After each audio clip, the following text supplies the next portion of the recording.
Баршаңызға қайырлы күн. Бүгін біз осындай өте әдемі, дәмді қысқыға өріктен тосап әзірлейтін боламыз. Тосапты әзірлеудің өзіндік құпиясымен бөлісетін боламын. Каналымыздан алыстамай, видеоны соңына дейін көріңіз. Ол үшін бізге 1 килограмм өрік, 1 килограмм қант және 250 грамм су қажет болады. Ең алдымен сиропты әзірлеп аламыз. Ыдысымызға қантты салып, оған 250 мл суымызды құйып, жақсылап араластырамыз. Баяу отқа қойып, қантымыз ерігенше араластырып тұрамыз. Мұнда жиі араластырып тұру маңызды, түбі жабысып қалмас үшін. Қантымыз еріп, сиропымыз 1-2 минут қайнаған соң, өріктерімізді ақырындап саламыз. Өрігіміз бүлініп, езіліп қалмас үшін осылай ыдысты жан-жаққа шайқап араластырамыз. Қасықты, басқа заттарды қолданбаймыз. Қант пен өрігіміз қайнаған соң 15 минут көлемінде қайнатамыз. Әрбір 2 минут сайын ыдысымызды екі жаққа шайқап араластырып отырамыз. Арнамызға тіркеліп, қоңырауды басып қой. Бетіне шыққан көбігін алмаймыз.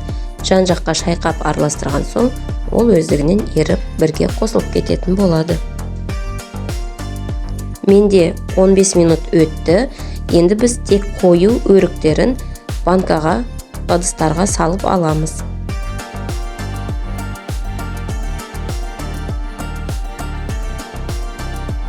Қайнатпамыздың қалған сұйық бөлігін тағы да 10 минут баяу отта қайнатып аламыз.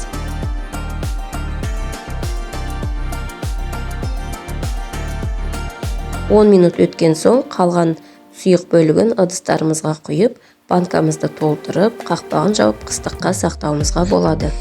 Менен сіздерге лайфхак. Қыста, егерде банкамыздың беті көгермесін деп ұзақ уақытқа сақтайтын болсаңыз, вареньяның тосаптың бетіне тоң майды ертіп құйып жіберсеңіз болады. 2-3 ас қасық.